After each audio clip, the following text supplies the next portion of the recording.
And now, a tale well calculated to keep you in suspense. In a moment, Act One of The Curse of Kamoshek, starring Ian Martin as Turnbull, and written especially for Suspense by Jonathan Bundy.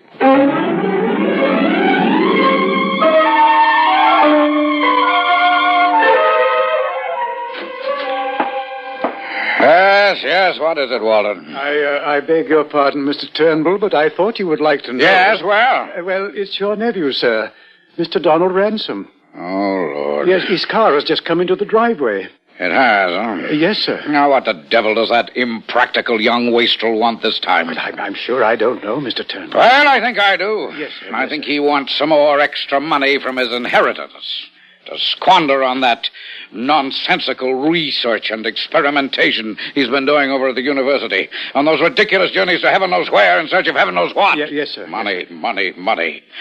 Well, he won't have it. No, sir. Not as long as I have any legal right to the management of it. And then, after all, we do have to look out for ourselves, don't we? Of course we do. Well, don't we, Walden? Yes, sir. Of course we do, sir. Yes, Of course. So go out and meet him at the door. Tell him that I'm not in, that I've... Well, Donald, come in. Oh, here you are, Uncle Frederick. I thought I heard your voice in here. Hello, Walden. Mr. Donald. Well, I'm glad to see you, boy. You should come and visit with me more often. Sit down. Thank you, sir. That'll be all for now, Walden. If I need you, I'll ring. Yes, sir. Thank you, sir. Well, my boy, how are you? Feeling better than I've felt in a long time. Splendid. And you look it, too. But, now what's on your mind? I've come to say goodbye, sir. You've come to... What was that? I've come to say goodbye to you. I'm about to leave on another expedition. You're what? Yes, sir. In just a few days now, I'll be leaving for Egypt. Egypt? Yes, sir. I see. Do you mind telling me why you think you ought to embark on another of these silly, expensive expeditions? Uncle, I've spent months now in reading and research at the museum, at the university, working with Horace Bracton. And who is Horace Bracton? Oh, he's the son of Mr. J. Harrison Bracton, the curator at the museum. What's more, he's one of the foremost students of Egyptology in this part of the country. Yes, I see. All right, very well, go on. Uncle, I am now convinced that I can locate the tomb of the ancient pharaoh Kamoshek I. Oh, you are you? Yes, sir.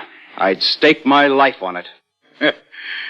You mean, if I let you go? What? Donald, to put it bluntly, I'm fed up with your wasting your time on these stupid, pointless wanderings all over the face of the earth. And I mean completely pointless. That's not exactly the way the museum feels about them, Uncle. Nor several universities. Well, that's the way I feel about them. I'm sorry. What's more, you're wasting not only your time, but your money. Money that your poor father spent a whole lifetime struggling to accumulate. And not for any such nonsense as this. You can be quite sure of that. Father left me that money to spend in any way I might see fit. Oh, he did, huh? He certainly did. Provided, Donald. Provided that your handling of it meets with my approval. Don't you forget that. When you're 30 and the estate passes completely into your hands, if you live that long... Is that supposed to be a threat? Take it any way you like. When you're 30, when the money is yours alone, very well, you can do anything you like with it. But until then, don't you forget for 1 minute that I am legally in control of it. All of it. Well, you've opposed me in my plans for every one of my expeditions, haven't you? I certainly have, and I shall continue to do so. Do you mind telling me why? For your own good, that's why. Oh, I'm sure. Don't be sarcastic, Donald. Or is it your own good you're thinking of? It is not. It's simply because sooner or later, boy, you've got to realize your responsibility. Realize that as the wealthy heir of a wealthy family, it's up to you to carry on a tradition that's been set for you, whether you like it or not. To increase the fortune that has made your family name and reputation, to build even greater financial power. Not to waste it, throw it away. Do you call my contributions to science a waste of money? Science? Rot. What do you know about science? Now, look, Donald. Believe me, my boy, there's nothing selfish in my attitude in this matter. Oh, no. I am thinking only of you, Donald. Of your future. And above all, of the fine family name, the family honor that you alone are left to uphold, that you must uphold, if for no other reason than respect for the memory of your father. Well, my boy? Is that all, Uncle Frederick? Well, it depends on you. Are you going to give up this asinine plan? No. What do you mean, no? Now, you listen to me. Regardless of what you may say or think, I'm going to Egypt. I said you listen to me, young man. I made all my plans, obtained the sponsorship of the museum, thanks to Horace Brackton. Donald, So if this tirade is simply because you thought I might want more of my inheritance, Uncle Frederick, well, you can stop worrying about it and right now. I tell you that you're not going on this ridiculous expedition. And I tell you that I am. There's nothing you can do or say that will stop me. Oh, there isn't, huh? No. Goodbye, Uncle Frederick. Why, you insufferable young imbecile. Sit down and listen to me. Sorry, I must go now. Sorry, huh? Well, you will be sorry. What's the matter with you? Have you lost your senses? I think I've finally come to my senses. Donald Ransom, have you forgotten that I am in a position to cut you off from your inheritance, cut you off entirely, if I wish to? I'm fully aware of that, Uncle Frederick. But if you think I care, you're entirely wrong. Goodbye, sir. Then, by heaven, I will cut you off. Well, you hear me? I hear you. So help me, Donald. I've tried to avoid this. Believe me, I have. I have shown more patience toward this arrogant behavior of yours than I thought I had.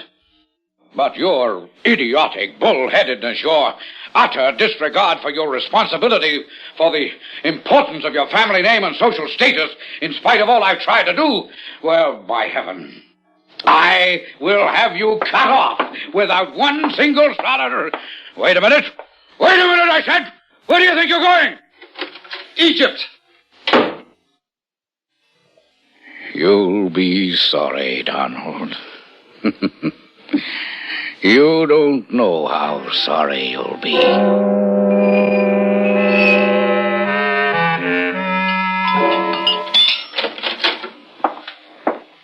Well, Walden, what's all that you have there? A package and a letter, sir. It came for you by special post. By special delivery, as you call it. From where?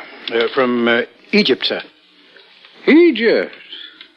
Well. I've been expecting a letter from him. 3 months now, isn't it, that he's been gone? Yes, sir. Yes, Walden, I knew very well that the money Donald had to beg for that stupid expedition would soon run out. So now he wants some more. I'm sure I don't know, sir. Well, I do, and Walden... Yes, sir. Yes, you can take that letter out and burn it. But the handwriting on it, sir, it doesn't look to me like... the package... Well, all right, let me have it. We'll see what's in it. Yes, sir. Here you are, sir. Probably some completely useless relic or souvenir that he picked up, sent along in the hope it might influence me into sending him money. Well, I assure you that it won't. I made my position clear when he walked out of here. And I don't intend to change it. Mr. Turnbull, the handwriting on this letter... Yes, I know, Walden. You've always been sympathetic towards some of his silly ideas, huh? Perhaps even hoped that I would help him. Now, don't worry, I won't. Let's see now. But this was apparently written by somebody else other than... Irresponsible young idiot! Look at this. Look at it, Walden. Why, yes, sir, I see. What is this, Donald's crude idea of a practical joke? This dirty old piece of some kind of dried-up old bone? It's from a human body, sir. And very, very old. So this is the sort of nonsense Donald has been wasting his time and our money digging up out of the dirt and sand over there in Egypt. By heaven, I've said it before, and I say it again, Walden. Yes, I know you have, sir. I know you Now, don't you get out of line. No, sir. That letter, where's the letter? Yes, sir. Here, sir. But as I started to say, sir, that handwriting is... Mr. Turnbull.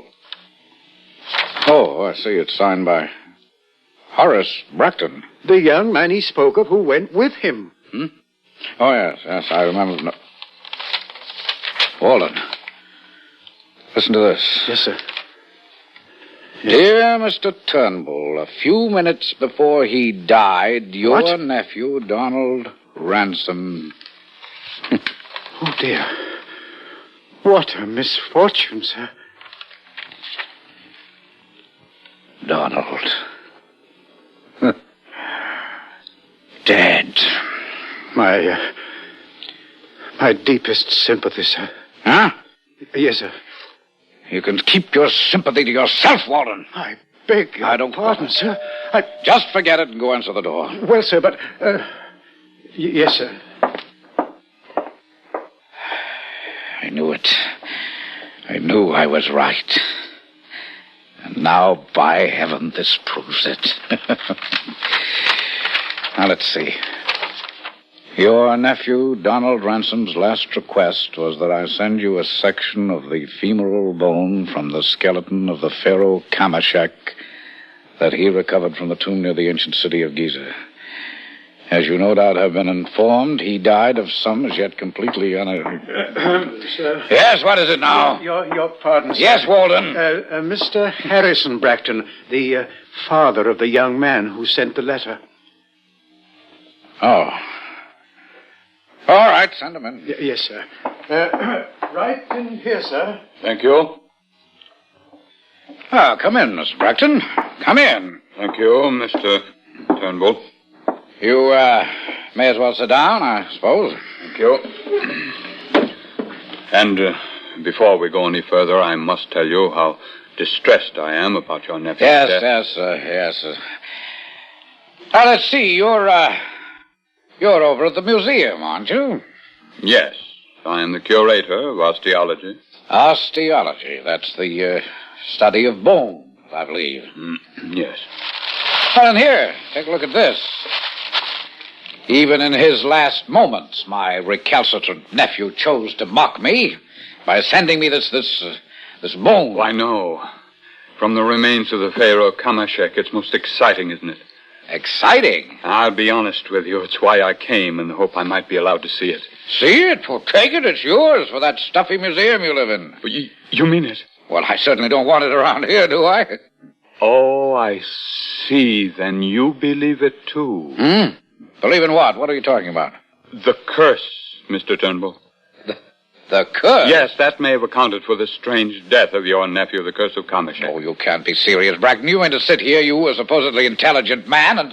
oh, no, I don't believe it. Have you forgotten what happened to the men who violated the tomb, who touched the remains of King Tutankhamun, knowing about the curse on them? Well, that's absurd, ridiculous. You really believe in such rubbish?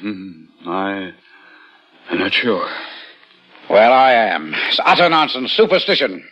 So here, take this worthless piece of bone along with you and get out of here. I would hesitate to touch it, sir. Oh, you would, huh? Yes. Well, do you want it for that second-rate museum of yours? My second... Well, of course. All right, then, here.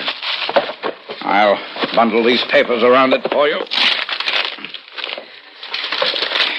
Here you are. Now, take it and leave. Mr. Turnbull. But to think that you, the curator of a museum, would fall for such trash is almost beyond belief. Go along. Now, wait, sir, I should have please. recognized you for the superstitious, doddering old fool you are the moment you stepped in here. Listen to now, me. get out of here, before I lose my patience.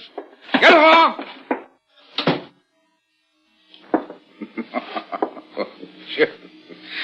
Curse of Kamoshek, huh? I'd like to see it try to act on me. Ridiculous.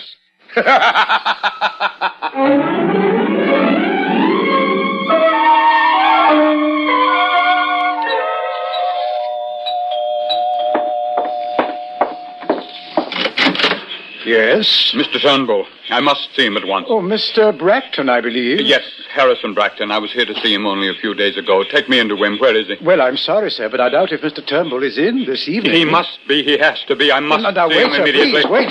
Please, sir. Get Wait, out of sir. the way. I'll find him I myself. tell you, he isn't into anyone this evening. Please wait, sir. Please. What's going on around here? What's all this? Oh, you again? Yes, it's I, Mr. Turnbull. I must talk to you. Yes, so it would seem. Well? I'm terribly sorry, sir. I That's tried all right, to it's stop all him. right, Walden. Thank you, sir. Well, what do you want this time, Mr. Bracton? Here. Take it. Take back this accursed thing. What? I told you when you insisted I'd take it along with me. I told you there was a curse on it. The curse of Kamoshek. Now it's proved itself. Oh, Bracton, have you been to see a psychiatrist lately? Please, don't jest about this, Mr. Turnbull. I told you I didn't want to actually touch this terrible thing, nor have I, nor will I. And now, after what I've seen it do to those who have touched it, I don't even want it near me. Oh, well, that sounds very intriguing, Bracton. Go on. But when I got it home, I placed it under a glass bell in one of the cabinets in my study. Very carefully, Mr. Turnbull, not actually touching it, not just using a pair of forceps. Oh, nonsense. That night, sir, it somehow forced its way out of the cabinet. The glass was broken into 1,000 pieces, yet no one was around who could possibly have touched it. Oh, no, The ridiculous. next morning, the housemaid, knowing nothing about the curse on it, picked it up in her fingers and placed it on a table. Well? Late that night, frantically running away from what she described as a living mummy, she fell headlong down the stairs leading from her room on the third Oh, floor. now, Bracton, she this is nonsense. still in the hospital, Mr. Turnbull. And all because of this poor little bone. My. Listen to me. You must listen to me. Oh, I am listening. The doctor who attended her... Oh, why I did it, I shall never know. Well, it what? I let him take the bone with him to study it. In 2 days, Turnbull, that man, one of the finest in his profession, had to be committed to an institution as a raving maniac, babbling wildly about a phantom that pursued him, a phantom he described as looking like a mummy. Oh, now, wait a minute, Bracton. I've heard enough of this. Do you mean to tell me that a man of your so-called intelligence, that you can possibly take a thing like this seriously? That you can really believe a chunk of bone could have caused these things you've told me about? If they really did occur? It was you who inflicted this sting on us, Turnbull. And here, now you have it back. Bracton, I can only hope and pray that I may never see it again. You honestly believe that I tell you, sir, those things are incontrovertible proof of the curse it carries. And I tell you, sir, that you're nothing but a superstitious, doddering old fool. What's more, I'll prove it to you. Let me have the package. Here now. Wait a minute. What are you going to do? Turnbull! Well? Surely you don't intend to touch that bone. Why, I thought that's why you brought it here. So I could feel the curse of it, too. Yes, I did, because I was angry and upset. Very well, then. But you mustn't. Now, aren't you getting a little tired of being foolish about this thing? Please, I beg of you. There. Satisfied now? Look. Now, watch me. I'll even hold it in both my hands. Rub it against my face, my cheek. Heaven help you. Curse, did you say? Why, Bracton, you're crazy. Turnbull, you don't know what you're doing. You don't know. You bet I do, Bracton. I'm simply proving once and for all that the only people who are affected by these silly, stupid, childish superstitions are those who believe in them, and I don't. Now that you've seen me defy this so-called curse, you don't have any reason to either. And this will be the proof of it. You will touch it now. No. Here you are. No, please. I said you'll touch it. Don't take it away. Touch it. I beg of you. Will you stand still, you blithering... Stand still.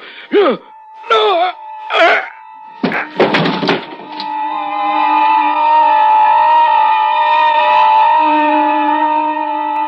Quite frankly, Mr. Bracton, I don't understand it.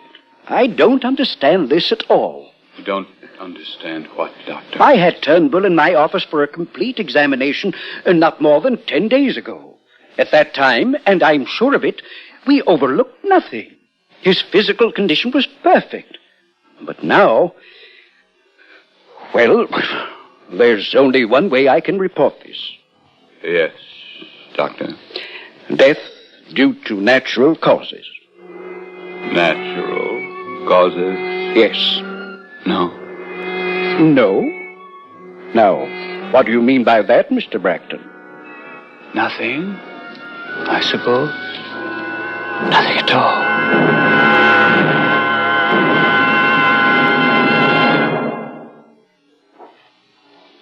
Suspense. You've been listening to The Curse of Kamoshek, starring Ian Martin as Turnbull, and written especially for Suspense by Jonathan Bundy.